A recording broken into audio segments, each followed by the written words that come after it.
నమస్తే welcome to 24/7 news TV నేను మీ Shanvi. Pawan Kalyan deputy CM అయ్యాక గత ప్రభుత్వంలో అవినీతికి పాల్పడిన వారి భాగోతాలను తవ్వి తీసే ప్రయత్నాలు చేస్తున్న క్రమంలో ఆయనపై కొందరు కక్ష కట్టినట్టు తెలుస్తుంది. ప్రస్తుతం పవన్ కళ్యాణ్ ఎన్డీఏలో కీలక నేతగా ఉండటంతో పాటు ప్రధాని నరేంద్ర మోడీకి గట్టి మద్దతుదారుడు కావడంతో పవన్ ను మావోయిస్టులు కొన్ని రకాల శక్తులు టార్గెట్ చేశాయన్న వార్తలు వినిపిస్తున్నాయి. కేంద్ర ప్రభుత్వం కూడా ఈ విషయంలో హెచ్చరించింది. విద్రోహ శక్తుల గ్రూపుల్లో పవన్ పేరు ప్రస్తావనకు వచ్చిందని, ప్రతి క్షణం ఎంతో అప్రమత్తంగా ఉండాలని నిఘా వర్గాలు హెచ్చరించాయి. అయితే పవన్ కు Z+ కేటగిరీ సెక్యూరిటీని కల్పించే అవకాశాలు కనిపిస్తున్నాయి.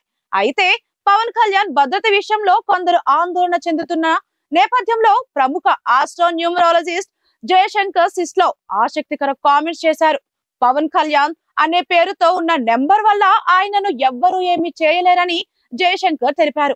భద్రత విషయంలో పవన్ చాలా జాగ్రత్తగా ఉంటారని, వంగవీటి మోహన్ రంగాలాగా రోడ్డుపైకొచ్చి నిరాహార దీక్ష చేయరని చెప్పుకొచ్చారు. లడ్డూలాగా పవన్ దొరకడని, ఆయనను ఎవ్వరూ ఏమీ చేయలేరని జయశంకర్ తెలియజేశారు. పవన్ కళ్యాణ్ కోసం ప్రాణాలు ఇచ్చేవారు ఉన్నారని, జనాలకు మంచి చేయాలని తప్పించే అలాంటి నాయకుడిని కాపాడుకోవాలని సూచించారు. కష్టంలో పవన్ కళ్యాణ్ కు అండగా నిలబడటమే నిజమైన అభిమానమని జయశంకర్ పేర్కొన్నారు. పవన్ కళ్యాణ్ డిప్యూటీ సీఎం అయ్యాక గత ప్రభుత్వంలో అవినీతికి పాల్పడిన వారి భాగోతాలను తవ్వి తీసే ప్రయత్నాలు చేస్తున్న క్రమంలో ఆయనపై కొందరు కక్ష కట్టినట్టు తెలుస్తుంది.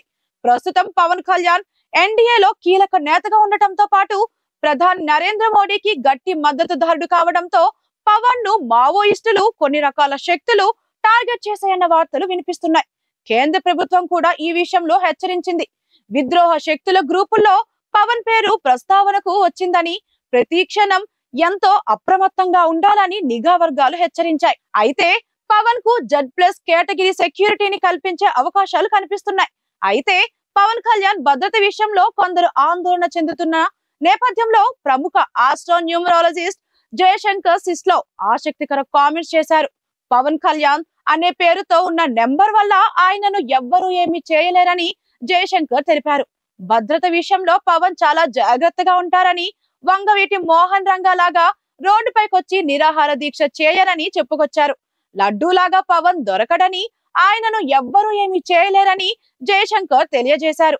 పవన్ కళ్యాణ్ కోసం ప్రాణాలు ఇచ్చేవారు ఉన్నారని, జనాలకు మంచి చేయాలని తప్పించే అలాంటి నాయకుడిని కాపాడుకోవాలని సూచించారు.